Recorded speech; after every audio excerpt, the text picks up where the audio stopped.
Ndipo Mungu alipoona ya kuwa uovu umezidi, alimwambia Nuhu, tengeneza safina uwatangazie watu. Naye Nuhu akatii, alitangaza hawakuingia.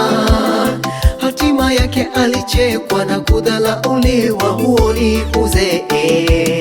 Ndipo Mungu alipoona ya kuwa uovu umezidi, alimwambia Nuhu, tengeneza safina uwatangazie watu. Naye Nuhu akatii, alitangaza hawakuingia. Hatima yake alichekwa na kudhalauliwa, huo ni uzee. Ndipo hasira ya Bwana ikaonekana, akawaangamiza wote waliodharau wito wake Nuhu. Dunia nayo hii yote itaangamizwa, maana uasi umezidi, watu wamesahau kumtegemea Mungu. Ndipo hasira ya Bwana ikaonekana, akawaangamiza wote waliodharau wito wake Nuhu. Dunia nayo hii yote itaangamizwa, maana uasi umezidi, watu wamesahau kumtegemea Mungu.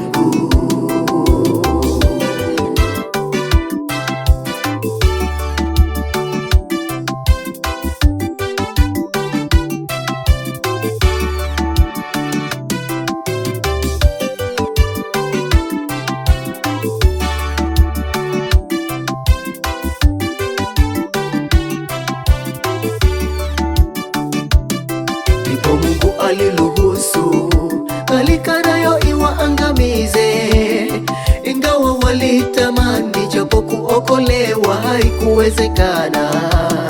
Dunia na itangamizwa, maana uasi umezidi, watu kujipenda wenyewe na wamesahau agizo lake Mungu.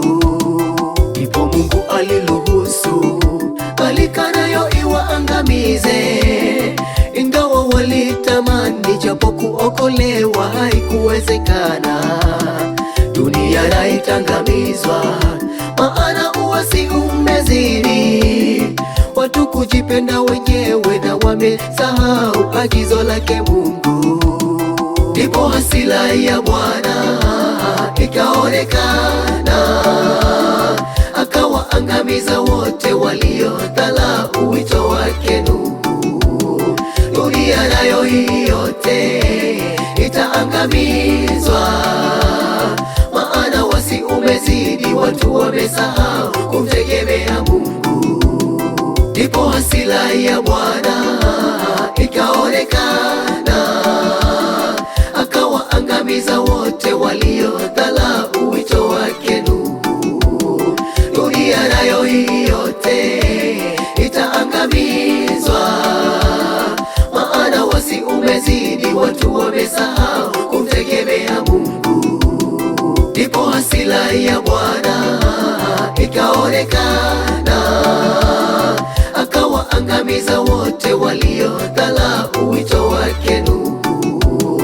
Dunia nayo hii yote itaangamizwa, maana uasi umezidi, watu wamesahau